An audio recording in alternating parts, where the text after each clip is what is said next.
As a marriage and family therapist, a church leader, a previous missionary, a millennial parent in Thurston County, that this podcast, The Church We Dream Of, will be a place where we can explore the kind of church where people who've been hurt by the church still long for a church community deep down, but they're not sure how to get there. This podcast is for current pastors, emerging church leaders. Maybe you feel a calling to be in the church or maybe lead somewhere else, but with a faith-based leadership style. Maybe you are already attending church. Maybe you attended the church as a kid. Maybe you're a PK and you got hurt and now you can never go to church again because you've seen too much. The heartbeat of this show is simple. I believe that in order to heal from trauma, we have to give ourselves permission to dream again. We're going to talk honestly about what's not working in the church, but not to criticize. We're going to dig into why that's happening, why the church isn't working, and why hope is still alive. In each episode, I'm going to bring to you a fresh, trauma-informed, emotionally intelligent perspective on Scripture that I have been honing for a decade.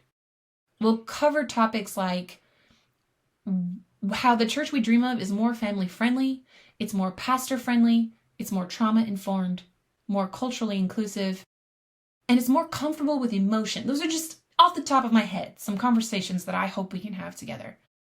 You'll also hear stories from people carrying deep pain from the church because the church we dream of learns to grieve together. I also am going to be interviewing pastors who are working hard to change the culture of the church from the inside and hearing from them what's helping, what's not, and why they keep showing up. This podcast is not about quick fixes or how-tos.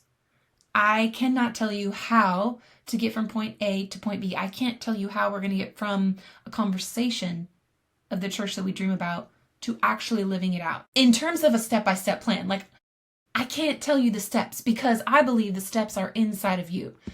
Whenever I'm in therapy, whenever I'm sitting with a client, one of the first things I like to tell them is, if you could fix what's broken, you would have done it already.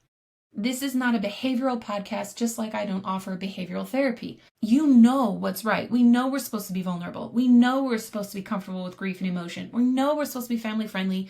We know as pastors that we're supposed to be vulnerable, but we're not doing those things at the level that we know needs to happen. Like we're doing enough, but it's not enough. We're doing our best, but it's not getting us there. And that is when clients show up at my door, when they're doing their best, but they can't get there. And when you get to that place, there's no amount of instruction that's going to get you from point A to point B. What we need to do is what I call the messy middle, the wrestling. And when I realized I was wrestling with this podcast and I was trying to get from point A to point B and not start talking to you until I had figured it out, I realized I was missing the point. This is not it's figured out podcast. This is we're wrestling it out podcast. Because when I sit with my clients and we wrestle with the emotions, when we feel, when we talk about what we've tried and it's not working, when we try something new and it doesn't work like we thought it would, when we celebrate the baby steps and the small things, when we take time to grieve things we didn't know we still had to grieve, I do not have to tell my clients how to change their behavior. They change it organically. They naturally start making the changes that they wanted to make. It's like they're frozen by all of these unprocessed emotions and old grief and trauma, and therapy is the space where we unthaw. If you are frozen, no matter how hard you try, you're not going to be able to move. You have to thaw. And I feel like as a church, we have trauma that we're carrying that's keeping us frozen. And in this space, we're going to thaw.